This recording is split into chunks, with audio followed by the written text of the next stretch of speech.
এই মুহূর্তে পশ্চিমবঙ্গ রাজ্য সরকারি কর্মচারী, স্কুল কলেজের শিক্ষক এবং পেনশনভোগীদের জুন মাসের বেতনের দিনক্ষণ অবশেষে জানা গেছে।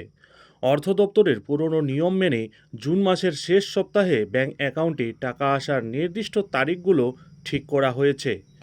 আপনিও যদি সরকারি কর্মচারী বা পেনশনার হয়ে থাকেন, তবে এই তারিখগুলো জানা থাকলে মাসিক বাজেট সামলাতে আপনার সুবিধে হবে।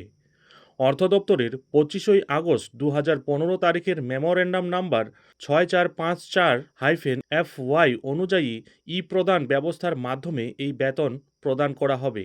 রাজ্যের ট্রেজারি বা কলকাতা পে অ্যাকাউন্টস অফিস এর অধীনে কর্মরত নিয়মিত সরকারি কর্মচারীরা সাধারণত মাসের শেষ কর্মদিবসের আগের দিন বেতন পেয়ে থাকেন। এই নিয়ম মেনে জুন মাসের বেতন দেওয়া হবে আগামী 29 জুন 2026 অর্থাৎ সোমবার। অন্যদিকে গ্রান্ট ইন এইড ভুক্ত প্রতিষ্ঠান যেমন সাহায্যপ্রাপ্ত স্কুল, কলেজ, পৌরসভা, পঞ্চায়েত সমিতি এবং লাইব্রেরির কর্মীদের বেতন দেওয়া হয় মাসের শেষ কর্মদিবসে। তাই এই শ্রেণীর কর্মচারীরা আগামী 30 জুন 2026 অর্থাৎ মঙ্গলবার তাদের বেতন হাতে পাবেন।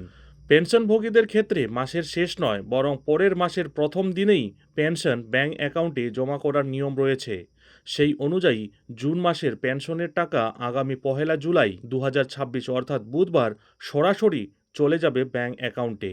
একইভাবে যারা সাম্মানিক, স্টাইপেন্ড বা দৈনিক মজুরির ভিত্তিতে কাজ করেন, তাদের জুন মাসের প্রাপ্য অর্থ 2026 অর্থাৎ বুধবার দেওয়া হবে।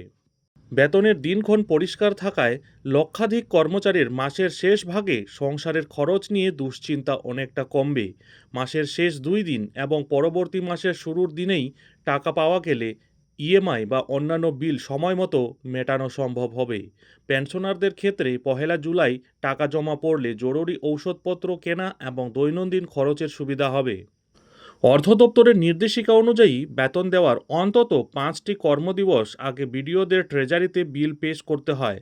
জুন মাসে 26 জুন শুক্রবার মহরমের ছুটি, 27 ও 28 জুন চতুর্থ শনিবার ও রবিবার হওয়ায় অফিস বন্ধ থাকবে। তাই বেতন প্রক্রিয়া ঠিক রাখতে বিডিওদের বিশেষ সতর্ক থাকতে হবে। নিয়মিত কর্মচারীদের 29 জুনের বেতন নিশ্চিত করতে বিডিওদের 22 জুন 2026 তারিখের মধ্যে ট্রেজারি বা পে অ্যান্ড অ্যাকাউন্টস অফিসে জমা দিয়ে ফেলতে হবে। এর মধ্যে বিল জমা না দিলেই ই প্রদান সার্ভারে চাপ বাড়বে এবং বেতন পেতে দেরি হওয়ার আশঙ্কা থেকে যায়।